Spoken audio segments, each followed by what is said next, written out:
Hello friends, welcome to TCF education. तो चलिए RRB ALP 2024 की मैथ सीरीज़ में अपना अगले टॉपिक की तरफ चलते हैं, जिसका नाम रहेगा रेशो एंड प्रोपोर्शन। ठीक है, आई होप कि आप सभी लोग अच्छे से टॉपिक वाइज अपनी प्रैक्टिस को जारी रखे हो। ठीक है, और आने वाले टॉपिक्स या जो अभी करंट में टॉपिक चल रहे हैं उस पर आपको प्रीवियस ईयर क्वेश्चन पेपर के जो वैरायटीज़ हैं उसमें कमांड भी अच्छे तरह से बनती जा रही होगी।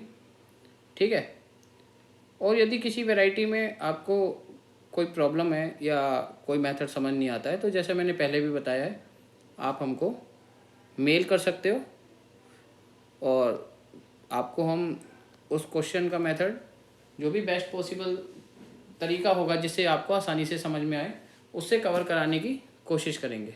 ठीक है, तो आज का हमारा टॉपिक है रेशो एंड प्रोपोर्शन। टॉपिक के बारे में आप सबने अपने क्लास लेवल पे भी क्वेश्चन सॉल्व कर रखे होंगे।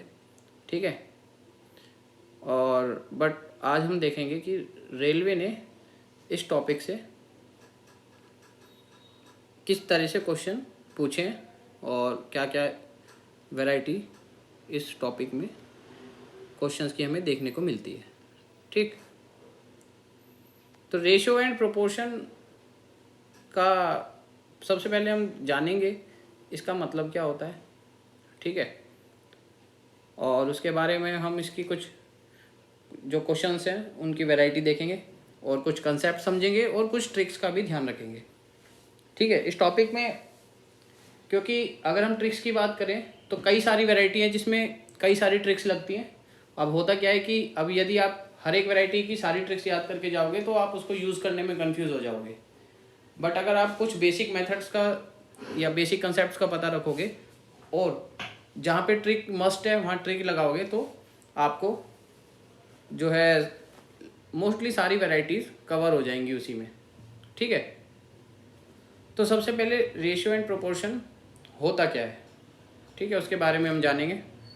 अब देखो, आपने अब जिसको हिंदी में क्या बोलते हैं, अनुपात, अनुपात तथा समानुपात, समानुपात।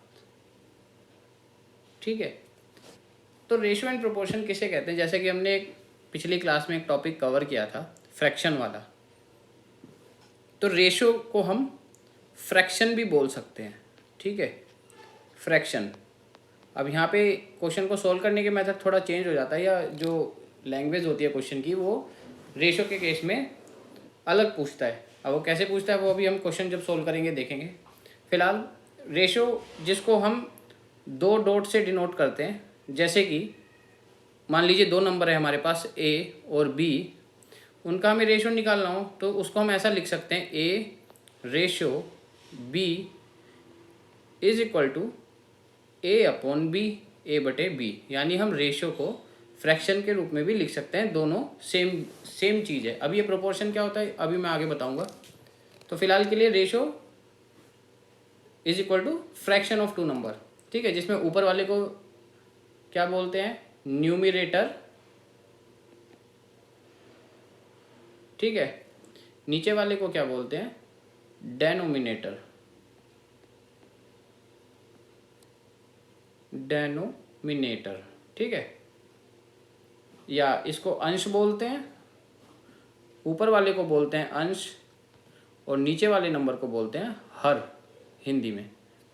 ठीक है, तो अच्छा, अब इन्हें कुछ नंबर्स के माध्यम से समझते हैं कि ये क्या होता है। ठीक है, थोड़ा सा मैं स्क्रीन को क्लियर कर देता हूँ और आफ्टर दैट हम क्वेश्चन सोल्व करेंगे। ठीक है, तो जैसे कि एग्जाम्पल लेते हैं हम। मान लीजिए हमारे पास दो नंबर हैं। ठीक है, तो जिनकी वैल्यू, ए की वैल्यू हमारे पास 2 है, बी की वैल्यू हमारे पास 6 है। क्वेश्चन में अगर क्वेश्चन आपको बोले find the value of A ratio B, तो कैसे निकालेंगे, अभी मैंने बताया था A ratio B is equal to, अब A की वैल्यू क्या है 2 बटे में 6 की, B की वैल्यू क्या है 6, क्योंकि बटे में लिख सकते हैं ना रेशो को, तो 2/6 यानी कि ये कट जाएगा 2 से, 1/3 यानी कि 1:3। दोनों एक ही बात है, बटे में लिखें चाहे रेशो में। तो इस तरीके से हम रेशो निकालते हैं। ठीक है, ये तो हो गया बहुत सिंपल बात कि रेशो क्या होती है, कैसे निकालते हैं। अब इसी केस में अगर सपोज यहाँ पे एक नंबर और है हमारे पास C which is equal to 12, ठीक है, और एक नंबर और है हमारे पास D which is equal to 48, ठीक है। अगर आप ये मैंने जस्ट एज्यूम करें, दो A और B की वैल्यू 2 और 6, C को 12 और 48, क्योंकि इसके मल्टीपल है इसलिए मैंने इसको एज्यूम कर लिया, वरना आप छोटे नंबर भी इसको एग्जांपल के लिए ले सकते हैं, इसमें कोई ऐसा हार्ड एंड फास्ट रूल नहीं है। आप 12-48 ले लो या छोटे नंबर ले लो, 5 ले लो C को, ठीक है, और D को आप 15 ले लो, ठीक है। अब देखो मैं क्या समझाना चाहता था, प्रोपोर्शन क्या होता है, समानुपात। अब सपोज A रेशो B क्या है यहाँ पे, इसको A रेशो B निकालेंगे तो 2/6 यानी कि 1:3, ठीक है। C और D को अगर हम लें, C रेशो D निकालें, यहाँ पे A B C D चारों अलग नंबर है, ठीक। मैं इनका जस्ट एक रिलेशन बताना चाह रहा हूँ। तो C रेशो D भी 5/15, 5 एकम 5, 5 या 15, तो यानी A 1:3 आ जाएगा। A ratio B is equal to C ratio D, दोनों अलग अलग रेशो 1/3 है, ठीक है। अब प्रोपोर्शन का मतलब क्या होता है, समानुपात का। तो समानुपात जब हम निकालते हैं या प्रोपोर्शन जब हम निकालते हैं तो फिर इसको हम ऐसे डिनोट करते हैं, A रेशो B, ठीक है। अब ये रेशो का साइन 2 बार लगाते हैं, डबल रेशो, या इसको प्रोपोर्शन बोलते हैं, C रेशो D, ठीक है। तो ये जो डबल रेशो वाला साइन है ये प्रोपोर्शन डिनोट करता है। अब इसका कंडीशन क्या है, ठीक है। अब देखो A ratio B proportion C ratio D, ये क्या इम्प्लाई करता है, इज इक्वल टू, ये बोलता है कि जो बीच वाले नंबर्स का मल्टीप्लाई है वो साइड वाले नंबर के मल्टीप्लाई के हमेशा क्या होगा, बराबर होगा, ठीक है। तो जैसे अब इसमें A क्या है 1, अगर हम यहाँ देखें A रेशो B में तो A हमारे पास 1 है, B 3 है। इसी तरह C रेशो D में C 1 है, D 3 है, ठीक है। तो हमारा ये थ्योरम कैसे मतलब ये कंडीशन कैसे अप्लाई होगी, A इंटू डी यानी 1 इंटू डी क्या है 3 है, तो 1 into 3, 1 into 3 is equal to C क्या है हमारा, C की वैल्यू यहाँ पे देखिए पहला नंबर C है, तो C की वैल्यू भी हो गई 1 इंटू डी की value last C into B into C, sorry, तो B की वैल्यू 3 है, C की वैल्यू 1 है, ठीक है। C की वैल्यू 1 है और B की वैल्यू 3 है, तो 3 इंटू 1 यानी कि A इंटू डी बराबर होगा B इंटू C के। जहाँ भी ये प्रोपोर्शन लिखा आएगा 4 नंबर ऐसे दे रखे होंगे, ठीक है, जहाँ ये 4 नंबर ऐसे दे रखे होंगे तो बीच वाले दोनों नंबर की मल्टीप्लाई साइड वाले सबसे बाहर वाले दोनों नंबर की मल्टीप्लाई के बराबर होगी। A इंटू डी बराबर B इंटू C। एक तो हमें ये कंडीशन ध्यान रखनी है, ठीक है। दूसरा, इसका आप चाहो तो नीचे वाले पोर्शन का अपनी नोटबुक में अलग से कंडीशन लिख सकते हैं, A ratio B proportion C ratio D is equal to A into D is equal to B into C, ठीक है। ये आगे क्वेश्चन सॉल्व करने में हेल्प मिलेगी इस कंडीशन से। और इसके बाद आपको क्या ध्यान रखना है, तो ये रेशियो और प्रोपोर्शन में डिफरेंस समझ में आ गया। ठीक है, प्रोपोर्शन क्या होता है, दो या दो से अधिक नंबर का आपस में जो रेशियो होता है उसको मिक्स करके जब लिखा जाता है, मतलब चारों को कंपेयर जब एक साथ किया जाता है तब उसको प्रोपोर्शनल यानी समानुपात कहा जाता है। क्योंकि समानुपात का मतलब सम अनुपात यानी same ratio is called as proportion. क्योंकि ए और बी की भी सेम थी और सी और डी की भी रेशो सेम थी 1:3। ठीक है, और इसको अभी हम एग्जाम्पल के माध्यम से समझेंगे कि जब अप्लाई होगा तब ये ज़्यादा क्लियर होगा। बस ये कंडीशन आपको ध्यान रखनी है कि बीच वाले दोनों का मल्टीप्लाई साइड वाले दोनों के मल्टीप्लाई के बराबर होता है प्रोपोर्शन के केस में।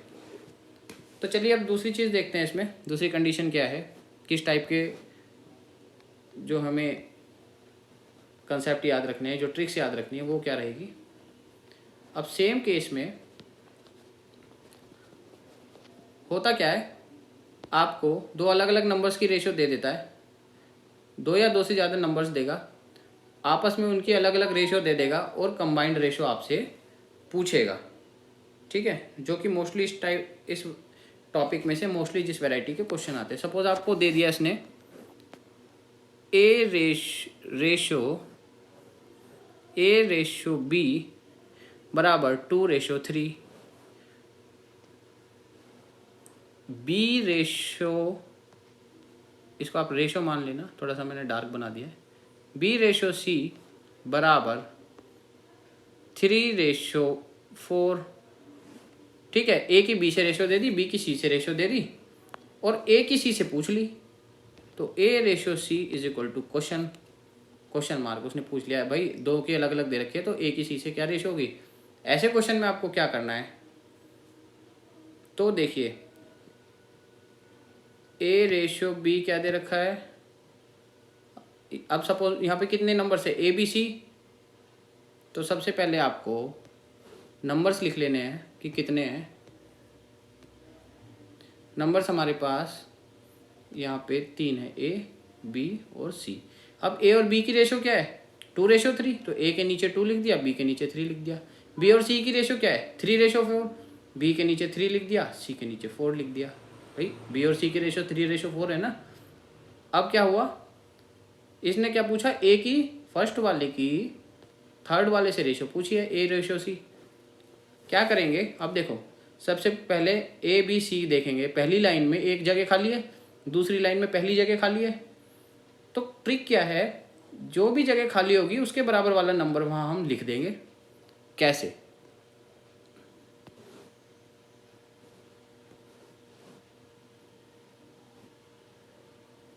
अब देखो मैं रेड पेन से इंडिकेट करता हूँ। अब जैसे 2 और 3 है, ये जगह खाली है, तो 3 के बराबर वाला नंबर क्या है भाई, नियरेस्ट तो 3 है ना, 3 लिख दिया।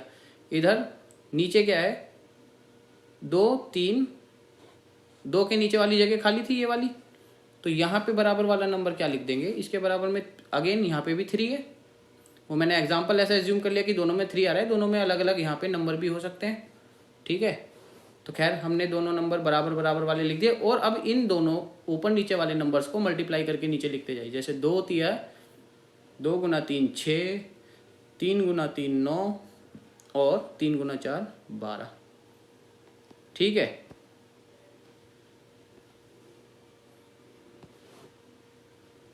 ये रेशो बना देता हूँ। तो अब ये जो नीचे आए क्या आया 6:9:12। ठीक है, 6:9:12 आया ना नीचे, फाइनल जो हमारे पास नीचे नंबर आए ये तीनों 6:9:12 आया ए बी सी का। ये और कुछ नहीं है, ये ए बी और सी के रेशो हैं। अब जैसे क्वेश्चन में आपको ए और सी का रेशो पूछा था, तो पहला और तीसरा जस्ट उठाओ, आंसर आ गया 6:12। एक चीज़ और ऐड कर देता हूँ कि यदि कोई ऐसे नंबर आ जाए, अब जैसे हमारे पास फाइनल रेशो जो आई थी वो 6:9:12 आई थी, तो यदि ये रेशो किसी नंबर से कट रही है तो इसे आप काट भी सकते हैं। जैसे ये तीनों नंबर 3 से कटते हैं, तो 3 दूनी 6, 3 तिया 9, 3 चौक 12। तो finally A ratio B ratio C is equal to 2:3:4। अब इसने क्या पूछा है, ए और सी की रेशो पूछी है, तो पहले और तीसरा आंसर क्या आ गया, आंसर हमारा आ जाएगा। आप चाहो तो इसको स्क्रीनशॉट भी ले सकते हो। तो आंसर इसमें हमारा क्या आ जाएगा, ए बी और सी में ए और सी की रेशो पूछी है, तो पहला नंबर ए, तीसरा सी, 2:4। अगेन ये दोनों भी एक नंबर से कट सकते हैं, 2 एक कम 2, 2 दूनी 4, तो 1:2 आंसर आ गया।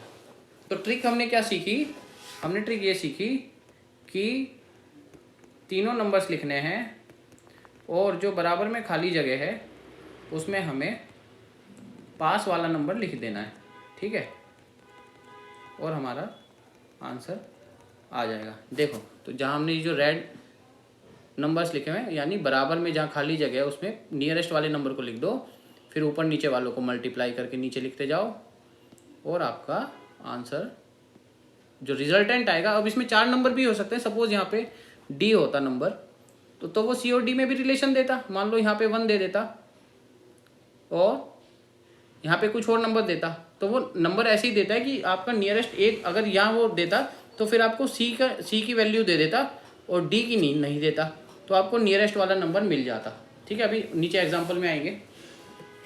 तो आपको बस ध्यान ये रखना है, खाली जगह में नियरेस्ट नंबर लिखना है, फिर ऊपर नीचे मल्टीप्लाई कर देनी है, जो नीचे रेशो आएगा फाइनली वो तीनों या चारों नंबर का रेशो होगा। उठा के जो भी ऑप्शन में पूछा हो, पहला दूसरा पूछा हो, चाहे दूसरा तीसरा पूछा हो, चाहे तीसरा चौथा पूछा हो, उठा के आपको जस्ट वैल्यू पुट करनी है और आपको अपना ऑप्शन, अपना करेक्ट आंसर मिल जाएगा, ठीक है। तो अभी हमने डायरेक्ट रेशो को काटने वाले, मतलब ऐसी रेशो को सोल्व करने के लिए, रेशो होता क्या है, प्रोपोर्शन क्या होता है, और उसकी थोड़ी सी अगर मिक्स रेशो दे दी जाए 2 या 2 से ज़्यादा नंबर्स की, तो कैसे आपस में रिजल्टेंट रेशो निकालना है वो हमने सीखा। तो अब जरा हम अपने क्वेश्चंस की तरफ चलेंगे, ठीक है, और देखेंगे कि किस टाइप के क्वेश्चन रेलवे ने पूछे हैं इस टॉपिक से और क्या हम उसको इन्हीं कंसेप्ट से सोल्व कर पा रहे हैं।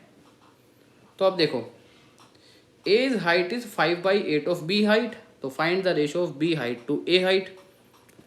ए की जो हाइट है, अच्छा अगर आपको कोई भी क्वेश्चन किसी भी सेक्शन का इंग्लिश में नहीं समझ में आता है तो वहाँ आपको पेपर में ऑप्शन मिलेगा बाइलिंगुअल का, आप उसकी लैंग्वेज को चेंज करके हिंदी में भी कंडीशन पढ़ सकते हैं, ठीक है। तो आपको मेन है क्वेश्चन की लैंग्वेज का क्लियर होना। तो अब देखो, ए की हाइट 5/8 है बी की हाइट की, तो क्या है कि ए और बी की जो लंबाई में रेशो है, क्योंकि मैंने अभी बताया था चाहे नंबर को बटे में लिखो चाहे रेशो में, दोनों सेम बात होती है। तो A ratio B is equal to 5 upon, देखो 5/8 ऑफ बीज हाइट, ठीक है। क्या कहता है ये ए की जो हाइट है, ए की ऊंचाई बी की हाइट की 5/8 है, यानी अगर बी, अब क्योंकि नीचे 8 है ना, तो हम मान लेते हैं कि भाई हमारा जो बी है, यहाँ देखिए इसे यहाँ सॉल्व कर देते हैं। मान लो बी जो है, बी हमारा 8 फुट, एक मैं उदाहरण ले रहा हूँ कि मान लो बी 8 फुट लंबा है, तो ए क्या है 5/8 ऑफ ए, सॉरी बी का 5/8वां हिस्सा, तो क्या हुआ ए 5/8 ऑफ बी कितना है 8 है, ए क्या है 5/8 ऑफ 8 से 8 कट गया, क्या बचा ए 5 फुट बचा। अगर बी 8 फुट है तो ए कितना है 5 फुट। अब मैंने 8 ही क्यों माना, क्योंकि जो रेशो में यहाँ नीचे वाला नंबर दे रखा होगा, जैसे 8 दे रखा है, वही आप उस बंदे की हाइट मान लो जिससे वो कंपेयर कर रहा है। यहाँ बी से कंपेयर कर रहा है तो मैंने बी की हाइट 8 मान ली, अगर बी को ए से कंपेयर करता तो ए की हाइट मान लेते। तो बी की हाइट हमने 8 मान ली, ए की हाइट क्या आ गई 5/8 ऑफ 8, 8 से 8 कट गया, ए 5 आ गया बी 8 आ गया। तो सिंपल सी अगर हम बात करेंगे, ए और बी की हाइट की रेशो क्या आ गई, अभी हमने देखा ए 5 आ गया था, बी 8 आ गया था, ठीक है। तो ए और बी की हाइट की रेशो क्या आ गई हमारे पास, ए और बी की रेशो हमारे पास आ गई 5:8। परंतु इसने हमसे पूछा क्या है, हमने निकाला था ए रेशो बी बराबर 5/8, ठीक है। अब इसने पूछा है रेशो ऑफ बीज हाइट टू ए, बी की ए से हाइट क्या हो जाएगी, तो इसको आप उल्टा कर दो, ए और बी 5/8 है तो बी रेशो ए क्या हो गया 8/5। अब देखिए इसमें हमारा ऑप्शन डी करेक्ट होगा, क्योंकि ये क्वेश्चंस जो पीडीएफ में एज इट इज़ बुक्स में से उठा के ऑप्शन कई बार उसमें आपको समझाने के लिए लगा देते हैं। और हाँ, आपके क्वेश्चन पेपर में भी कई सारे क्वेश्चन ऐसे मिलेंगे जो मिसप्रिंट ऑप्शन होगा, ठीक है, उसमें ऑप्शन सॉल्यूशन को छोड़ दे रखा होगा और ऑप्शन को छोड़ दे रखा होगा आंसर में। बट हमें ऑप्शन पे, मतलब हमें यहाँ पे क्वेश्चन की वैरायटी पे और अपने मेथड पे फोकस करना है। और 100% हमारे मेथड अगर ठीक होगा तो हमारा ऑप्शन भी ठीक होगा, ठीक है। इसका करेक्ट, क्योंकि ये ए, अगर ये ए रेशो बी पूछता तब ऑप्शन ए करेक्ट होता, ठीक है। अब क्योंकि इसने पूछा है ratio of B is height to A, तो ए और बी का जो रेशो है उसको उल्टा कर दो, बी और ए, तो फिर बी का रेशो ए से आ जाएगा। तो यानी जैसे 5/8 जो आ रहा था इसको रिवर्स करके लिख देंगे, क्योंकि अब बी पहले है, ये बी की ही पूछ रहा है ए से, तो 8:5 हमारा आंसर आ जाएगा, ठीक है। तो final answer is D option is correct. Same इसी टाइप के आगे और क्वेश्चन देखते हैं। अब इसने क्या कहा, देखो एल और एम की रेशो दे दी, एम और एन की रेशो दे दी। सबसे पहले देखना हमारे कितने नंबर्स ऐड है, मतलब कितने नंबर्स, डिफरेंट नंबर्स इसमें ऐड है। एल एम एन 3, तो 3 नंबर हमारे अलग अलग इसमें रेशो में दे रखे हैं। एल एम की दे दी, एम एन की दे दी। क्या पूछा इसने, एन और एल। तो जैसे मैंने ऊपर समझाया था ए बी और सी के नंबर्स के माध्यम से, तो अब देखो एल और एम और एन लिख लेंगे। सबसे पहले एल और एम दे रखी है, एम और एन भी दे रखी है, तो सेम मेथड अप्लाई करेंगे। बराबर में जगह खाली है तो नंबर क्या है पास में वो लिख देंगे 5। इधर नीचे वाली लाइन में क्या खाली है, ये वाला स्थान खाली है, तो बराबर वाला नंबर लिख देंगे 2। सबके आपस में मल्टीप्लाई करेंगे, 5 × 15, इधर आ गया 5 दूनी 10, इधर आ गया 3 दूनी 6, तो 6:10:15। क्या ये आगे कट सकते हैं, 2 से नहीं कटेंगे, 3 से नहीं कटेंगे। तो अब इसमें क्या देखो, इसने पूछा है एन और एल की रेशो पूछी है, तो एन और एल क्या है, बाहर वाले, ठीक है। एन की जगह क्या आ रहा है 15 और एल की जगह क्या आ रहा है 6, तो 3 से फिर कट जाएंगे, 3 × 5 = 15, 3 दूनी 6, तो 5:2 हमारा आंसर आ गया, ठीक है ना। तो इसका एक लंबा मेथड भी होता है जिसमें हम L/M लिखते हैं 3/5, फिर एन एम और एन को भी लिखते, लेकिन वो बहुत लंबा कैलकुलेशन हो जाता। उस मेथड को हमें, वो बुक वाला मेथड है, उसको हमें यहाँ नहीं देखना है, हमें ये इस ट्रिक से सोल्व करना है, ठीक है। तो कंसेप्ट भी क्लियर होने चाहिए और ट्रिक्स का कहाँ यूज़ होना है, तभी हम अच्छे से पता कर पाएंगे, ठीक है ना। चलिए अगला क्वेश्चन देखते हैं। Ratio of sand and gravel in a mixture, किसी एक मिक्सचर में सैंड और ग्रेवल्स की जो रेशो है, ठीक है, दैट बिटवीन द, अच्छा दैट इज 7:8। सैंड यानी रेत और ग्रेवल की इसने रेशो दे रखी है, एक मसाला जैसे हम लोग बनाते हैं, ठीक है ना, जो घरों में मसाला वगैरह बनता है कंस्ट्रक्शन का, एक मतलब ये थ्योरेटिकल क्वेश्चन है। और सीमेंट और ग्रेवल की 6:7 है। तो हमें पहले वही देखना है कि कितने डिफरेंट वेरिएबल ऐड है। जैसे नंबर्स को देखते थे कि 3 तरह के नंबर हैं, सैंड, ग्रेवल और सीमेंट, यहाँ 3 चीज़ों की बात की गई है। सेम मेथड अप्लाई करा, ठीक है। देखो उस मेथड से कितनी जल्दी सॉल्व होगा, वरना हम इसे थ्योरेटिकली अलग अलग कंपेयर करते तो बहुत लंबा पड़ता। तो सैंड, ग्रेवल और सीमेंट तीनों को लिखा, तीनों के नीचे उनकी रेशो लिख दी जो इसने 2 अलग अलग दे रखी है। फिर यहाँ पे क्या करेंगे, बचा हुआ नंबर पास में लिख देंगे, जैसे 8 यहाँ लिख दिया 6, सबकी आपस में मल्टीप्लाई करके नीचे लिखेंगे 8 × 7 = 56, 8 8 × 6 = 48, 8 6 × 7 = 42। अब इसने ये 56 है, कभी वो आप इसको 156 सोचो, ठीक है। हाँ, तो इसने किसकी पूछी है लास्ट में, सैंड और सीमेंट की। तो सैंड क्या है पहला, सीमेंट क्या है तीसरा, यानी 42:56 और 7 से कट जाएगा, ठीक है। 14 से ही कट जाएगा डायरेक्ट, 14 × 3 = 42, 14 × 4 = 56, 3:4, सी ऑप्शन करेक्ट हो गया, ठीक।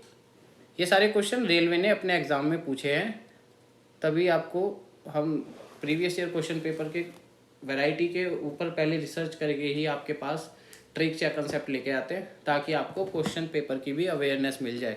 क्योंकि बुक्स में बहुत वैरायटी कवर है, हर वैरायटी हर एग्ज़ाम में नहीं आती है, ठीक है ना। तो आपको फोकस तरीके से अपनी तैयारी करनी है, ठीक। चलिए, तो अब अगला क्वेश्चन क्या है कि 3105 जो हैं to be divided among KLM, यानी 3 अलग अलग वेरिएबल्स हैं इन द प्रोपोर्शन ऑफ, तीनों के प्रोपोर्शन दे रखे हैं या ठीक है। अब इसमें डायरेक्ट रेशो नहीं दे रखी, उनके हिस्से दे रखे हैं। ठीक है, ऐसा नहीं कहा कि K और L की रेशो, L और M की रेशो या N और K और M की रेशो, ऐसा नहीं दे रखा, डायरेक्ट उनके हिस्से दे रखे हैं। मतलब वो रेशो फ्रैक्शनल फॉर्म में है तीनों की। जैसे हम पिछले क्वेश्चंस में लास्ट वाली निकालते थे, इसने अब लास्ट वाली पहले दे दी है तीनों की, बट फ्रैक्शन वाली फॉर्म में और अलग अलग निकलवा रहा है। तो देखो सबसे पहले क्या करना है, अगर हमें रेशो दे रखी हो, ठीक है ना, अगर हमें रेशो दे रखी हो फ्रैक्शनल फॉर्म में, सबसे पहले उस फ्रैक्शनल फॉर्म को नंबर फॉर्म में लाना है। तो क्या करेंगे, तीनों नीचे के जो वेरिएबल है उनका एलसीएम लेंगे। नीचे क्या है, 3 4 और 2, 3 4 2 का एलसीएम 12 आएगा। अब इन तीनों का नंबर मतलब फ्रैक्शन फॉर्म से हटाने के लिए उससे, उस नंबर से जो एलसीएम आया उससे मल्टीप्लाई कर देंगे। तो 2/3 को जब 12 से मल्टीप्लाई करेंगे 8 बन जाएगा। दूसरे नंबर को मल्टीप्लाई करा 9 बन गया, तीसरा वाला 6। तो यानी जो ये फ्रैक्शनल फॉर्म की रेशो थी अब क्या बन गई, 8:9:6, ये वाली KLM की रेशो मिल गई। क्या पूछ रहा है, अब उसने L का हिस्सा पूछा है। तो देखो चाहे वो तीनों वेरिएबल में से किसी का भी हिस्सा पूछे तो वो हिस्सा यानी वो प्रोपोर्शन, अब हम रेशो नहीं निकाल रहे, हम उसका हिस्सा निकाल रहे हैं, उसका प्रोपोर्शन निकाल रहे हैं। तो प्रोपोर्शन कैसे निकालते हैं, उसका फॉर्मूला ये होता है कि उस जो नंबर जिसका प्रोपोर्शन निकालने उसकी रेशो ऊपर, ठीक है, अपॉन में इन तीनों का जोड़। ठीक है, नीचे क्या आएगा, सम, ऊपर आएगा उस नंबर का उस नंबर का शेयर यानी उसका हिस्सा कितना है। ठीक है, यह सिंपल सी बात, उसका आप रेशो लिख सकते हैं। इसको ऐसे आपको अगर याद रहे तो उसकी रेशो वाला नंबर बटे में तीनों का जोड़ इनटू टोटल, जो टोटल वैल्यू दे रखी हो। टोटल सम हो सकता है या टोटल कोई वज़न हो सकता है, टोटल कोई कमोडिटी हो सकती है। तो टोटल वैल्यू, ठीक है, तो टोटल वैल्यू इनटू उस नंबर का, उस वेरिएबल का रेशो बटे में सम। तो इसे सोल्व करेंगे तो ये क्या आ गया, 1215। ये क्या है, L का हिस्सा है। ठीक है, क्योंकि हम यहाँ पे प्रोपोर्शन निकाल रहे हैं, रेशो नहीं निकाल रहे हैं। रेशो हमने यहाँ पे निकाल लिया पहले तीनों का। अगर वो N का पूछता, ठीक है, N का अगर पूछता तो N का क्या था, सॉरी N नहीं है इसमें, M है, तो 6 ऊपर आ जाता बटे में 23 गुना में 3105। ठीक, इसी तरह M का पूछता, M का तो मैंने बता दिया। अगर वो K का पूछता तो K का रेशो क्या है, 8 है अपॉन 23 गुना में 3105। ठीक है, थोड़ा क्वेश्चन के ऊपर ही समझा देता हूँ मैं, वो स्पेस का थोड़ा प्रॉब्लम हो जाता है PDF में। ठीक है, बट आपको मेन मेथड समझना है। वो वेरिएबल आप आसानी से कोई भी आपको पूछेगा तो कैलकुलेट कर सकते हो। ठीक है ना, तो हमारा ऑप्शन इसमें C आ गया। अगला question, ratio of angles of A triangle is 2:3:5। अब एक ट्राइंगल में, ट्राइंगल को तो समझते ही होंगे आप, त्रिभुज कितने एंगल होते हैं, 1 2 और 3। तो तीनों एंगल की रेशो दे रखी है। Find the ratio of greatest angle to the smallest angle. ठीक है, तो तीनों की रेशो दे रखी है। अब ग्रेटेस्ट कौन सा होगा, जिसका ज़्यादा शेयर है, और स्मॉलेस्ट कौन सा होगा, जिसका कम शेयर है। ठीक है, तो ठीक है जी। अब हमें एक चीज़ पता है, ट्राइंगल के तीनों जो एंगल्स होते हैं 1 + 2 + 3, या आप इसको 1 2 3 मत मानो, इसको नाम भी दे दो A B और C। तो तीनों का जोड़ जो होता है एक ट्राइंगल में, वो तीनों एंगल्स का जोड़ जो है टोटल 180 होता है।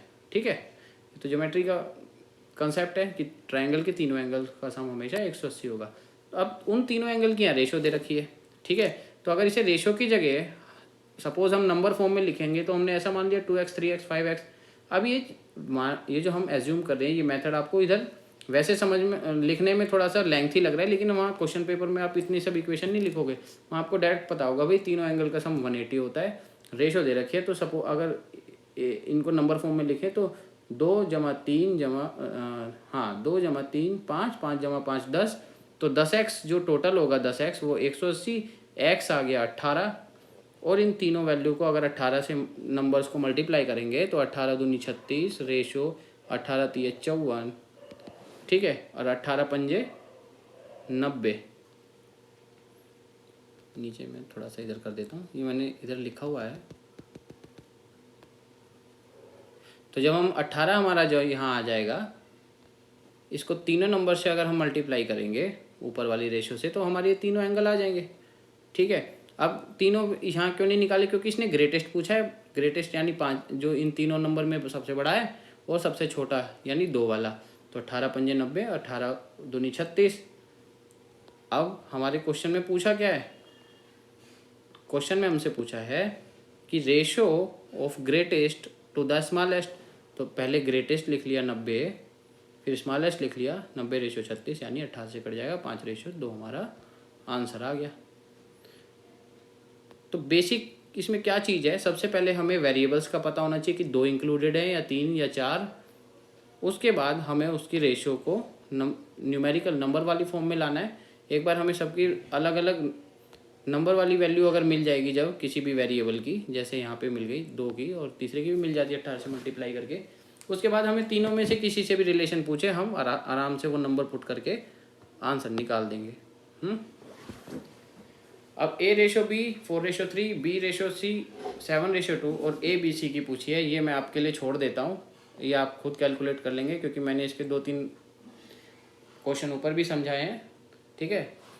इसको आप अपने लिए होमवर्क भी समझ सकते हैं, ठीक है। बाकी तो आपको प्रैक्टिस करनी है, क्वेश्चन ढूंढ के सेम मेथड से सॉल्व हो जाएगा ये भी, ठीक है। नंबर पुट करके फिर सबको मल्टीप्लाई करके रेशो लगा के, और फिर लास्ट में तीनों की रेशो नीचे मिल जाएगी आपको। इसी तरीके से अगला क्वेश्चन, UV की रेशो दे रखी है, VW की दे रखी है, और U की इस बार न्यूमेरिकल वैल्यू भी दे रखी है। तो तीनों रेशो तक तो आपको क्लियर है ही। तीनों रेशो जब आ जाएगी, अभी मैंने क्या बताया था कि वैल्यू ऑफ W, जैसे इसमें क्या पूछ रहा है कि what is the value of W, एक की वैल्यू दे दी, दूसरी और एक की पूछ रहा है, 3 है ना, UV और W, एक की दे दी, W की पूछ रहा है। तो U दे रखा है। अब देखो, तो अब हमने क्या देखा भाई, जब सबकी रेशो आ गई, U 36 रेशो है, V की 63, ये रेशो है, न्यूमेरिकल वैल्यू नहीं है। ये 36, 63 और 49 ये उनका अनुपात में हिस्सा है, ठीक है। अब U की जो वैल्यू है वो 72 क्वेश्चन में दे रखी है, रेशो वाली वैल्यू आ रही है 36, ठीक है। तो जब 36 यूनिट यहाँ पे लिखा है, 36 यूनिट अगर 72 के बराबर हैं, क्योंकि रेशो वाली जो ये तो यूनिट्स हैं रेशो की, और ये न्यूमेरिकल वैल्यू, तो जब 36 यूनिट 72 के बराबर है, तो एक यूनिट कितने के बराबर होगी, 72/36, यानी 1 यूनिट 2 के बराबर है। U की पूछ किसकी रहा है, पूछ रहा है वो W की। इसी तरीके से 1 यूनिट जब 2 के बराबर है, तो W की कितनी यूनिट है, 49। तो टोटल W की न्यूमेरिकल वैल्यू क्या आएगी, 1 यूनिट 2 के बराबर है, तो 49 दूनी 98, ठीक है ना। हमने यहाँ पे यूनिट्स आ गई थी, यूनिट्स यानी रेशो, यूनिट्स को यहाँ ऐसा यूनिट लिख के हमने समझाया है रेशो के लिए। तो जब यूनिट यानी रेशो 36 रेशो 72 के बराबर है, तो 1 रेशो 2 के बराबर हो गई यहाँ पे, यहाँ कैलकुलेशन में। तो जब 1 यूनिट 2 के बराबर हो गई, पूछ रहा है W की दे रखी है 49, तो 49 यूनिट कितने के बराबर हो गई, 2 के, सॉरी 49 दूनी 98 के। हमारा ऑप्शन ए करेक्ट हो गया। नेक्स्ट क्वेश्चन भी, how much should be added to each term of 4/7 so that it becomes 2/3। देखो ये थोड़ा सा अलग क्वेश्चन है, ठीक है। अब देखो इसमें क्या है, इसमें रेशो दे रखा है आपको, ठीक है, एक रेशो दे रखा है 4/7, इसको बनाना क्या है 2/3। अब देखो ये कह रहा है कि क्या जोड़ें, है ना भाई, इसमें क्या ऐड करें। तो हमने मान लिया चलो x ऐड करते हैं, तो 4 जमा एक्स इसमें ही ऐड करना है ना 4:7 में, तो 4 जमा एक्स बटे में 7:7 जमा एक्स क्या बनाना है, एक्स जोड़ के 2/3 बन जाएगा। ठीक है जी, इज इक्वल टू हो गया 2/3, क्रॉस मल्टीप्लाई करा। ठीक है, तो 3, ये नंबर सिस्टम में और बोर्ड मास में आपको मैंने बताया था क्रॉस मल्टीप्लाई जब करते हैं तो किस तरह ब्रैकेट वगैरह सॉल्व होते हैं। तो 3 को ऊपर मल्टीप्लाई करा 4 + x से, 2 को नीचे मल्टीप्लाई करा 7 + x से। ठीक है, और उसके बाद x और x सारे एक साथ लिया है और नंबर एक जगह ले गए तो x 2 आ गया। तो यानी कि 2 should be added to each term. 4 और 7 में अगर हम 2 जोड़ दें, आप इसको चेक भी कर लो, 4:7 था, दोनों में 2 जोड़ो 6:9, ऐड करने पे अगर 2 ऐड कर दें दोनों में तो 3 दूनी 6 और 3 तिया 9 आ गया ना 2:3। यही तो कह रहा था ये, ठीक है ना। तो ये हमारा आंसर आ गया। अब देखो ये आपने सीख लिया, चलो जी अच्छी बात है। लेकिन अब हम इसमें एक चीज़ देखते हैं, क्या जो हमारी कॉम्पिटिटिव अप्रोच होती है इसी क्वेश्चन में। देखो ये मेथड तो खैर सदाबहार है, ये आपको कितने भी डिफ़िकल्ट नंबर दे दे ये तो काम आएगा ही। लेकिन मैं ये बताना चाहता है जहाँ हमें शॉर्टकट अप्लाई कर सकते हैं वहाँ हमें शॉर्टकट भी लगाने हैं। तो ये क्या कहता है, ये क्वेश्चन ये बोल रहा है भाई कि क्या ऐड करें दोनों नंबर में कि ये 2/3 बन जाए। तो तुम ऑप्शन ही उठा के ऐड करते जाओ ना भाई। सबसे पहला हमारा ए तो करेक्ट है, ए को छोड़ देता हूँ चलो मैं अभी, क्योंकि ए हमारा करेक्ट है, हमें पता है, हमने कैलकुलेट भी करके देख लिया। ठीक है, तो अब देखो 4:7 है, 3 उठाओ, 4 में 4:3 है और इसमें आप 3 ऐड कर दो। ठीक है, 3 ऐड करो, 4 में जब 3 ऐड करोगे, मैंने ऑप्शन बी उठाया है, 4 में 3 ऐड करा तो 7, 3 में 3 ऐड करा 6, 7:6, लेकिन आना क्या चाहिए 2:3, आगे कटेंगे भी नहीं, ऑप्शन गलत हो गया। 4 उठाओ, 4:7 में 4 ऐड करो दोनों में, 4 में ऐड करा 8, 7 में 4 ऐड करा 11, ये दोनों कटेंगे नहीं, आना तो 2/3 चाहिए था, ये भी ऑप्शन गलत हो गया। एक ऐड करेंगे तो फ़र्क ही नहीं पड़ेगा, फ़र्क पड़ेगा 5:6 बन जाएगा वो। ठीक है, तो 5:6 बन गया, तो ये भी हमारा ऑप्शन 2:3 नहीं आ रहा है। ठीक है, तो हमारा ऑप्शन ए करेक्ट हो गया, वरना तो हम पहले ही ए लगा लेते तो हमें इतनी कैलकुलेशन नहीं करनी पड़ती। वो मैंने आपको समझाने के लिए हमें सबसे पहले क्वेश्चन की लैंग्वेज को समझना है। ठीक है, उसके बाद डिसाइड करना है कि अगर ये डायरेक्ट ही ऑप्शन को पुट करके आ सकता है तो हमें कोई ट्रिक्स लगाने की ज़रूरत नहीं है, सिंपली हमें अपना ऑप्शन करेक्ट आंसर जो है वो मिल जाएगा। ठीक है ना, कई बार क्वेश्चन देखने में कॉम्प्लिकेटेड होता है लेकिन कैलकुलेशन में बहुत ईजी होता है। ठीक है, अब अगला क्वेश्चन देखते हैं। अगले क्वेश्चन में क्या कह रहा है कि रेशियो ऑफ 2 नंबर इज 3:1 और there sum is 72, find the difference between the numbers. दोनों नंबर्स की रेशियो दे दी। ठीक है, रेशियो दे दी और उनका दोनों का जोड़ दे दिया, दोनों का सम दे दिया और उनका डिफरेंस पूछा है, नंबर नहीं पूछे। मान लो दोनों ए और बी हैं तो a - b पूछा है इसने। अब देख रेशियो दे दी और क्या दे दिया, सम। तो अब हमने क्या करा, अब देखो जैसे कि ऊपर भी बताया था कि रेशियो को यूनिट से डिनोट किया था। ठीक है ना, तो 3:4, 3:1। ठीक है, और सम क्या होगा इन दोनों का 4 हो गया। ये अभी है सिंगल यूनिट की बात हो रही है। अब देखो टोटल यूनिट कितनी हो गई दोनों की मिला के 4 यूनिट। ठीक है, तो 4 यूनिट अगर 72 के बराबर हैं तो एक यूनिट कितने के बराबर होगी, 18 के। ठीक है, तो 18 जो है वो उस एक यूनिट की वैल्यू है जो ए और बी दोनों की है। जैसे कि हमने यहाँ पे देखा था कि 4 यूनिट बराबर 3 + 1 = 4, 4 यूनिट बराबर टोटल सम की जो वैल्यू दे रखी है 72, तो एक यूनिट हो गई 18। अब इसमें क्या करना है, अब इसने क्या पूछा है भाई, इसने डिफरेंस ही तो पूछा है। तो अब क्योंकि ये दोनों का जोड़ 4 है तो दोनों का अंतर क्या हो गया, 3 - 1। ठीक है, यानी कि कितनी यूनिट आएंगी, 2 यूनिट। तो जब एक यूनिट बराबर 18 है तो 2 यूनिट कितनी होंगी, 36 होंगी। यही यहाँ आप ये 2 जो है 2 = a - b की वैल्यू है ये। ठीक है, एक यूनिट फॉर सिंगल यूनिट के लिए। ठीक है, तो टोटल यूनिट कितनी हो रही है 3 - 1, 2 यूनिट। तो एक यूनिट की वैल्यू यहाँ पे आई हमारी कैलकुलेट करके 18। तो 2 यूनिट की वैल्यू जो है 18 दूनी 36। ठीक है, तो इसमें हमें क्या दिया, हमने इसके दोनों नंबर्स का डिफरेंस पूछा था। तो डिफरेंस हमारा कितना आ गया 36, यानी कि ऑप्शन बी हमारा करेक्ट हो गया। तो अब आपको हर वीडियो की तरह क्या करना है, सबसे पहले अपने जो प्रैक्टिस बुक है उसमें से रेशियो और प्रोपोर्शन के क्वेश्चन प्रैक्टिस करने हैं। क्वेश्चन फाइंड आउट करके टॉपिक वाइज उन्हें प्रैक्टिस करना है और देखना है कि आप क्या उसकी वैरायटीज़ को सॉल्व करने के कैपेबल हैं। यदि कोई ऐसी मिसिंग वैरायटी मिले या आपको किसी वैरायटी में कोई गाइडेंस चाहिए हो तो वो वैरायटी हमें आप मेल कर सकते हैं या कमेंट बॉक्स में भी टाइप कर सकते हैं, ताकि हम उसका सॉल्यूशन आप तक पहुंचा सकें। ठीक है, तो ठीक है, आप अपना प्रैक्टिस जारी रखिए और हम दूसरे टॉपिक्स की वीडियोस के साथ ही जल्द आपसे मुलाकात करते हैं। और आप वीडियोस को लाइक, शेयर और सब्सक्राइब कर दीजिए।